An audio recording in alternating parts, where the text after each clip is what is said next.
membaca, belajar firman Tuhan, mari kita berdoa terlebih dahulu. Terima kasih ya Tuhan untuk kesempatan malam ini kami boleh bersekutu bersama. Terima kasih untuk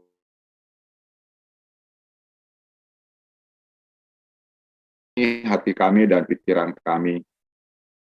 Kiranya hanya nama Tuhan yang ditinggikan dan diagungkan.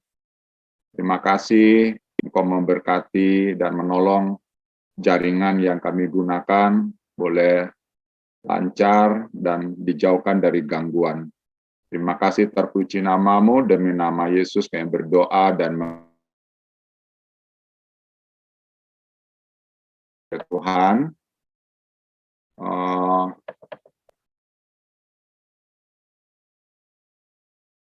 Pada malam hari ini,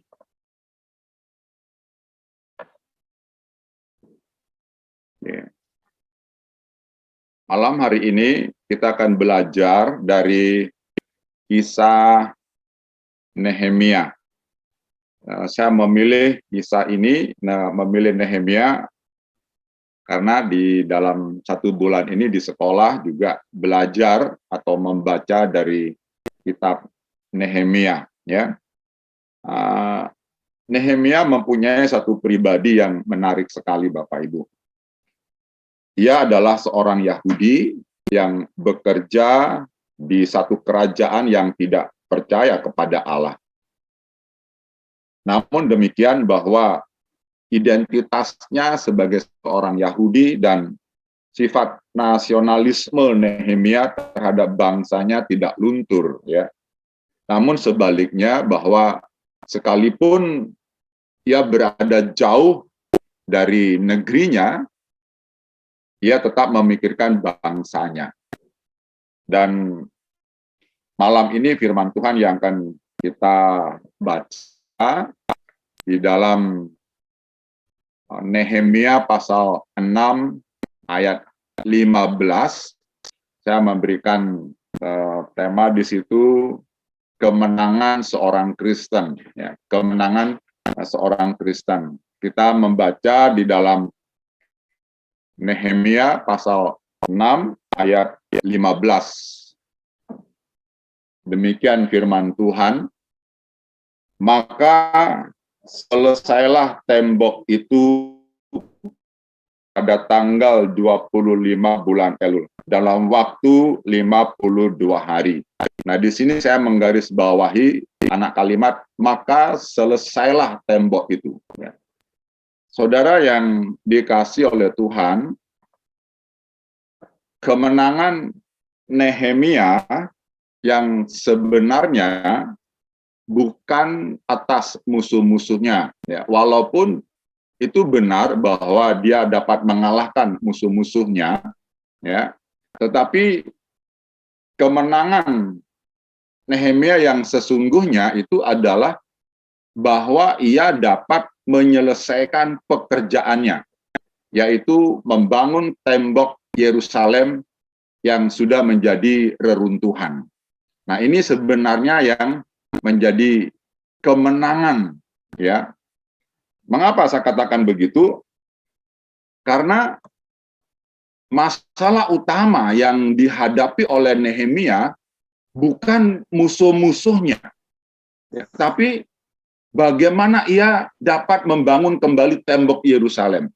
Itu tujuan utama kampungnya, ya.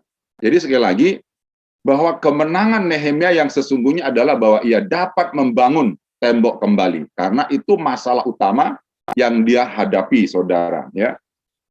Nah, kita ingat bahwa Nehemia pulang kampung, ya, dia pulang kembali ke Yerusalem bukan karena di Yerusalem ada orang jahat, ya, bukan karena ada musuh-musuh di situ, bukan. Tetapi ia kembali ke Yerusalem karena ia mendengar bahwa tembok yang dulunya menjadi kebanggaan itu sudah menjadi reruntuhan, begitu. Nah, ini yang menjadi permasalahan utama yang dihadapi oleh Nehemia. Jadi bukan bagaimana mengalahkan atau melenyapkan orang-orang jahat di Yerusalem pada waktu itu, bukan ya. Tetapi bagaimana tembok Yerusalem yang hancur itu bisa dibangun kembali. Ini yang menjadi permasalahan yang dihadapi oleh Nehemia, Bapak Ibu. Bapak Ibu yang dikasih oleh Tuhan, nah bagaimana ketika Nehemia mendengar dari saudara-saudaranya yang datang mengunjungi dia di istana raja dan memberitahukan bahwa tembok Yerusalem sudah menjadi reruntuhan. Apa pendapatnya dan bagaimana Nehemia menilai permasalahan ini, bahwa ada masalah di Yerusalem?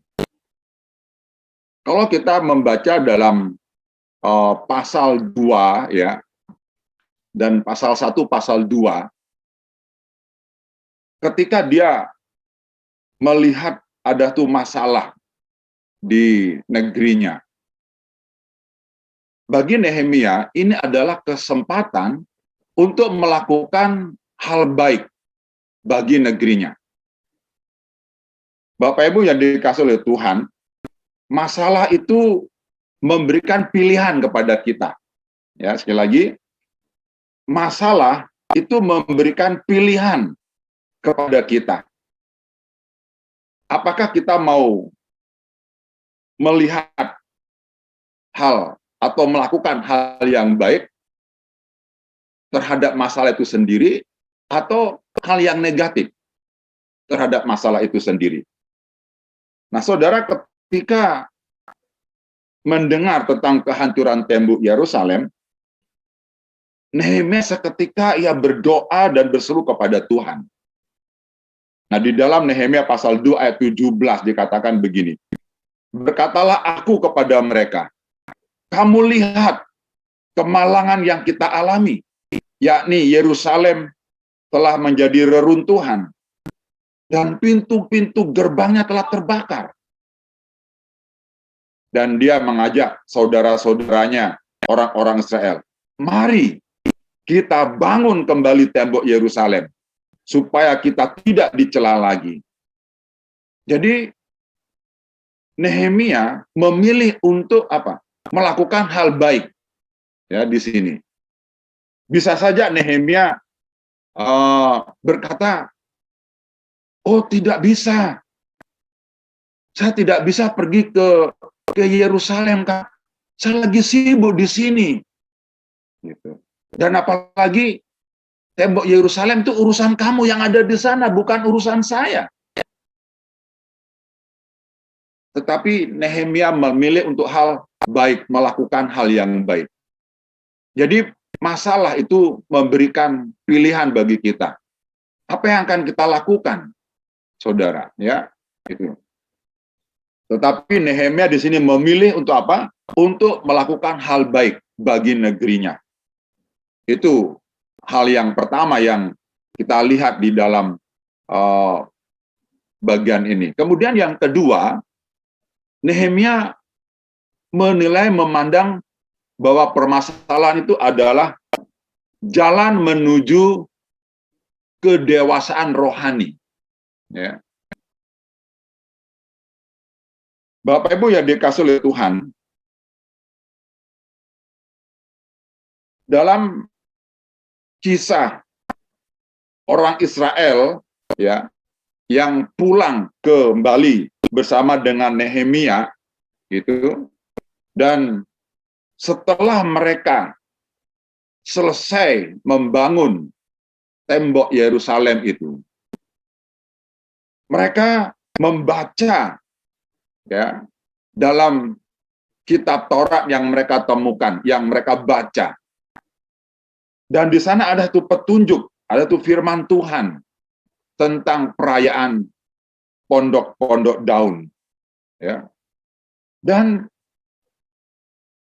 memang sejak lama Bahkan dikatakan sejak zaman Yosua bin Nun sampai hari itu orang Israel tidak pernah berbuat demikian, ya. Nah, tapi setelah mereka pulang, setelah mereka membangun dan mereka menemukan firman Tuhan itu, maka mereka melakukan firman Tuhan itu dan mereka apa? Membangun pondok-pondok daun dan mereka tinggal di situ. Mereka bersukacita melihat, menyaksikan pertolongan Tuhan kepada mereka. Ya, jadi masalah menolong kita untuk kita lebih naik lagi kepada kedewasaan rohani kita. Yang penting bahwa kita benar di dalam menilai ataupun mengambil sikap terhadap masalah tersebut. Saudara yang dikasih oleh Tuhan, sekali lagi, ketika tembok Yerusalem selesai dibangun, ya, seluruh orang Israel bersorak gembira melihat pertolongan Tuhan. Mereka bersukacita merayakan pesta pondok daun. Mereka bersyukur dengan sukacitanya. Jadi di situ mereka mengalami kebangunan rohani yang lama hal itu tidak mereka alami dan tidak dilaksanakan.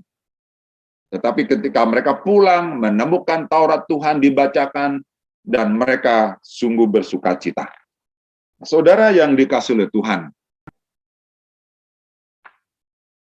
masalah-masalah yang kita hadapi, ya, itu bisa berupa relasi antara atasan dan bawahan, ya, antar rekan kerja itu bisa menjadi masalah, atau sistem, ya, sistem bisa menjadi masalah, begitu.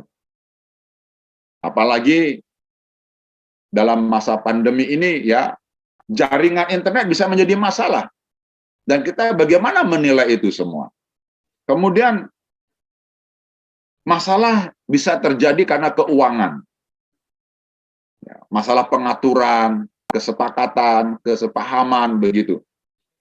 Bisa tugas pekerjaan itu juga bisa menjadi sumber masalah. Keluarga, anak-anak bisa jadi masalah, ya, gitu. Kemudian bahkan diri sendiri bisa menjadi masalah. Sakit penyakit yang berkepanjangan bisa menjadi masalah. Dan lain sebagainya. Itu bisa menjadi masalah, saudara. Dan masalah-masalah tersebut memberikan pilihan kepada kita, sekali lagi, memberikan pilihan kepada kita untuk melakukan hal-hal yang baik. Dan kalau kita memang benar di dalam jalur itu, maka kita akan menuju kepada kedewasaan iman. Ya, iman kita bisa dikuatkan, diteguhkan melalui masalah-masalah yang terjadi. Bapak, Ibu, dan saudara-saudara yang dikasih oleh Tuhan, ada banyak orang yang enak aja, yang enjoy aja, ya, menikmati ada ketika masalah ada, saudara. Ya. Mereka tidak terganggu hidupnya dengan masalah itu. Dia menikmati hidupnya, ya, sekalipun dia sedang bermasalah. Ya, bukan berarti dia mengabaikan, tidak, tetapi dia menikmati, dia mengalir hidupnya, ya, gitu, tidak terganggu dengan masalah itu. Tetapi ada orang yang benar-benar stres, tertekan dengan masalahnya. Dia tidak bisa berbuat apa-apa. Ya, seolah-olah dunia ini sudah mau berakhir, begitu, ya. Gitu. Ini karena apa? Cara pandang kita. Bagaimana kita bisa menghadapi masalah tersebut, ya. Nah, kita termasuk yang mana? Orang yang enjoy aja sekalipun ada masalah, atau masalah itu justru menekan, membuat kita stres. Ya, itu. Nah, kita belajar dari Nehemia ini, ya, bagaimana Nehemia bisa menang. Dia menghadapi masalah yang sebenarnya datang, masalah Nehemia bertubi-tubi, begitu, ya. Tembok Yerusalem hancur, ya. Kemudian ada musuh-musuh yang menentangnya juga. Jadi masalah demi masalah dihadapi oleh Nehemia. Tetapi sekali lagi dikatakan dia selesai ya tembok pembangunan itu sekalipun ada banyak masalah. Nah, bagaimana Nehemia bisa menang dan menghadapi masalah yang dihadapi? Yang pertama, saudara, kita di sini jangan mau diintimidasi oleh masalah. Ya, sekali lagi, jangan mau diintimidasi oleh masalah itu. Nah, saya akan membaca di dalam Nehemia pasal 2, ya, Nehemia pasal 2 ayat 17 ya. Demikian firman Tuhan, Nehemia pasal 2 ayat 17. Berkatalah aku kepada mereka, kamu lihat kemalangan yang kita alami, yakni Yerusalem telah menjadi reruntuhan dan pintu-pintu gerbangnya telah dibakar. Mari kita bangun kembali tembok Yerusalem supaya kita tidak lagi dicela. Nah, saudara, ketika Nehemia datang ke Yerusalem, dia melihat, menyelidiki betapa hancurnya tembok Yerusalem. Pintu gerbangnya terbakar. Nah, di sini Nehemia tidak kecewa, tidak patah semangat, ya, tidak mengadu bagaimana hancur sekali Yerusalem. Bagaimana saya bisa di situ? Tidak. Tapi justru dia mengatasi masalah itu dengan mengatakan apa? Mari kita bangun kembali. Nah, saudara yang dikasih Tuhan, saya ingin menyampaikan satu kesaksian sedikit. Maksudnya beberapa waktu yang lalu kita tahu bahwa pendeta Subandi sakit ya beberapa hari, lebih dari 14 hari di rumah sakit ya karena COVID begitu. Nah, begitu beliau pulang, kami berkunjung ya ke rumahnya di situ. Dan beliau menceritakan tentang situasinya seperti apa ya. Bahwa beliau satu ruangan dengan beberapa orang yang juga COVID. Ya, beliau mengatakan betapa mereka terganggunya, Pak Pendeta terganggu dengan teriak dan menangis orang-orang yang kesakitan, merintih kesakitan begitu ya. Oleh karena COVID itu. Bahkan ada beberapa yang meninggal. Jadi Pak Pendeta Subandi melihat sendiri bagaimana orang meninggal di situ karena COVID. Kesakitan, penderitaannya. Sedangkan dirinya sendiri juga COVID. Nah, saya bisa membayangkan ya, kita yang pernah di rumah sakit ya, yang pernah di opname bersama dengan orang-orang sakit, kadang-kadang kita pikiran kita terganggu ya begitu. Nah, saya bertanya kepada Pendeta Subandi, Bapak, bagaimana perasaan Bapak ketika melihat orang meninggal di situ, orang yang berteriak begitu? Secara psikologi Bapak gimana? Saudara, satu hal yang dikatakan oleh Bapak Pendeta Subandi, dia katakan begini, saya harus ada di atas COVID. Gitu. Dia katakan bahwa saya harus ada di atas COVID.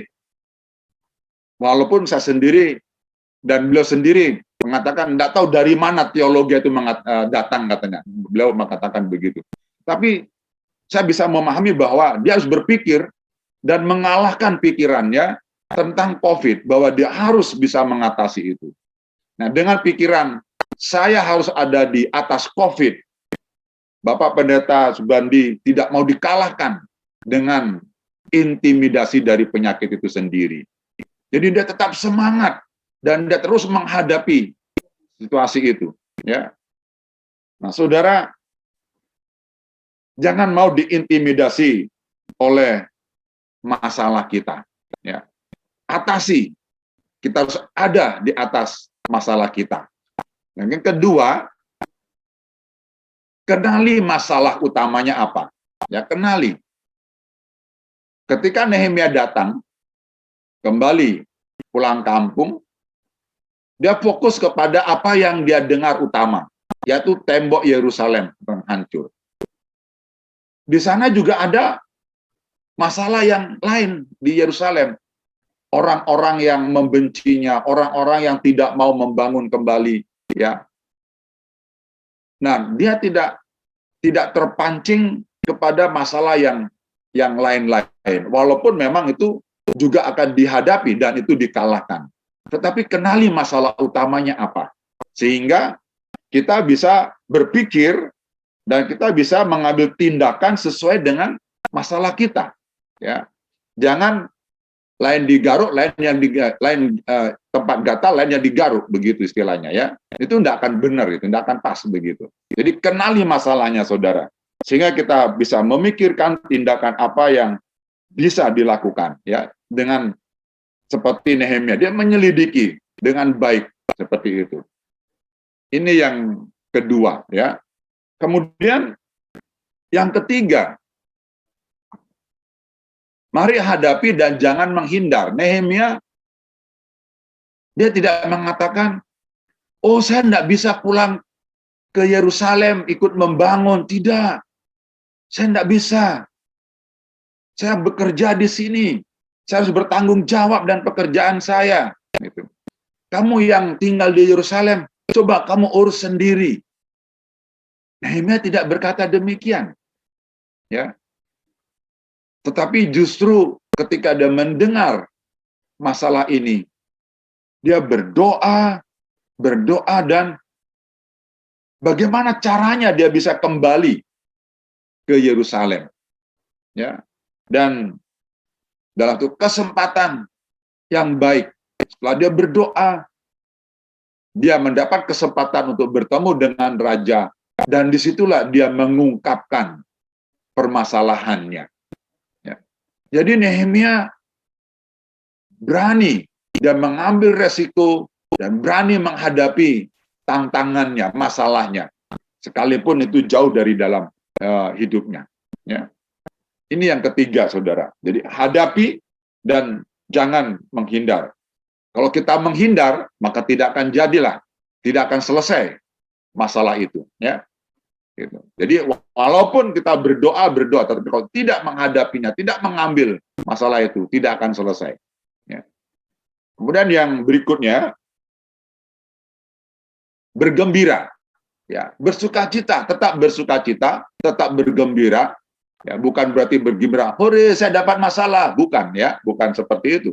Gitu. Tetapi mari tetap bergembira dan bersukacita. Jangan patah semangat, jangan gitu. Nehemia, ya, sekalipun dia menemukan bahwa kerusakan Yerusalem, tembok Yerusalem sangat luar biasa, dia tetap berkata apa? Mari kita bangun kembali. Ya. Jadi bersemangat, saudara. Dengan itu maka orang-orang yang lain juga bersemangat, ya, gitu. Bahkan di dalam ayat yang ke-20 pasal 2, ya, dikatakan seperti ini. Ya. Nehemia pasal 2, ya, ayat 20, aku menjawab mereka katanya, Allah semesta langit, dialah yang membuat kami berhasil. Kami, hamba-hambanya, telah siap untuk membangun. Jadi dia bergembira, ya, dia tetap bersemangat, saudara. Jadi sekali lagi tidak dikalahkan, ya, oleh masalah itu. Ya, dia berani menghadapi dengan semangat, gitu. Nah, mengapa? Pertanyaannya adalah mengapa Nehemia berani menghadapi masalah itu? Dan mengapa dia bergembira? Artinya tidak patah semangat. Karena Nehemia mempunyai Allah yang hidup. Ya. Nehemia mempunyai Allah yang hidup. Dan ia berdoa, berseru, meminta pertolongan Tuhan. Ya. Dalam pasal-pasal, sepanjang pasal di Nehemia, kita melihat bagaimana Nehemia berseru, ya, seperti contoh misalkan di dalam pasal 1, ya, ayat 4, ketika dia mendengar saudara-saudaranya datang memberitahukan tentang masalah ini, ya, Nehemia berkata, dicatat di dalam Alkitab ini, ketika ku dengar berita itu, duduklah aku menangis dan berkabung selama beberapa hari. Aku berpuasa dan berdoa ke hadirat Allah semesta langit. Itu saudara. Kemudian di dalam pasal 2 tadi ayat 20 dikatakan, Allah semesta langit, semesta alam. Dialah yang akan membangun. Jadi, oleh karena Nehemia tahu ada Allah yang hidup, yang selalu menolong dia, yang menyertainya. Dia tidak mau diintimidasi oleh masalah. Dia berani menghadapi masalah itu. Dan dia bergembira, bersemangat selalu. Karena dia tahu ada Allah yang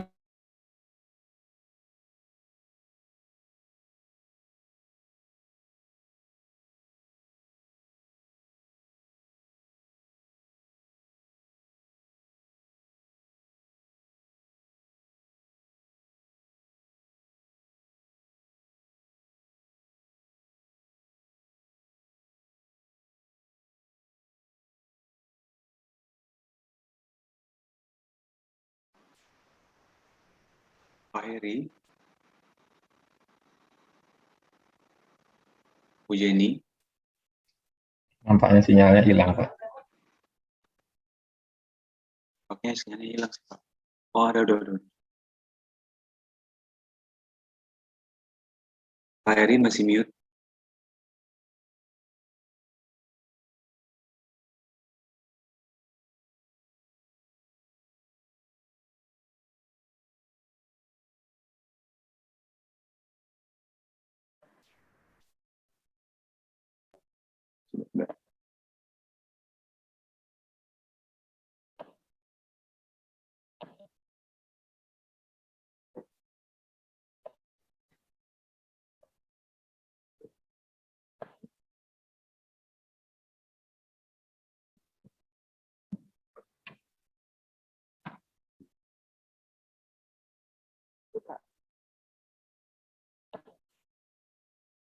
Oke, Bapak Ibu, jadi tidak ada seorang pun yang tidak punya masalah, ya.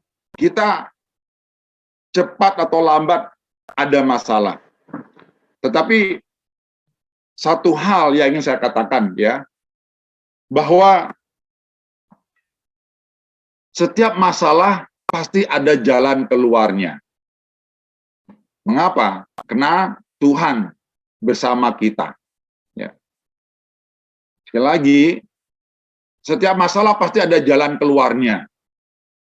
Karena Tuhan bersama dengan kita. Kita tadi membaca di dalam Nehemia, ya, pasal 2, ayat 20 dikatakan, sekali lagi saya akan bacakan. Aku menjawab mereka, katanya, Allah semesta langit, dialah yang membuat kami berhasil. Kami, hamba-hambanya, telah siap untuk membangun. Ya. Jadi, Nehemia yakin akan pertolongan Tuhan semesta langit. Nah, kemudian, di dalam 1 Korintus, ya, pasal 10, 1 Korintus pasal 13. Mungkin ini ada banyak di antara kita yang menghafal bagian firman Tuhan ini. Ayat 13. Pencobaan-pencobaan, ya, masalah-masalah yang kita hadapi, ya, adalah masalah-masalah yang biasa, yang tidak melebihi kekuatan kita sebagai manusia. Karena Allah setia, dan karena itu Ia tidak membiarkan kita dicobai melampaui kekuatan kita. Ya. Dan Ia memberikan jalan keluar bagi kita. Jadi yakin, sekali lagi, setiap masalah, ya, kita hadapi dengan sukacita, dengan tetap semangat, dengan satu keyakinan bahwa Tuhan bersama dengan kita. Yang penting bagaimana kita berseru dan mencari Tuhan. Itulah sebabnya Bapak Ibu yang dikasih oleh Tuhan, ya, kita jangan tinggalkan Tuhan. Kita jangan menghindari Tuhan. Jangan menghindari ibadah-ibadah yang ada. Karena di dalam ibadah kita bisa berseru, kita bisa saling mendoakan, kita bisa saling menceritakan permasalahan kita, dan kita bisa saling mendoakan. Jadi sekali lagi, mari kita belajar dari Nehemia ini, ya. Apapun masalah kita, cari Tuhan. Tuhan memberi kita semangat, memberikan kita jalan keluar. Kiranya firman Tuhan menjadi berkat untuk kita semua.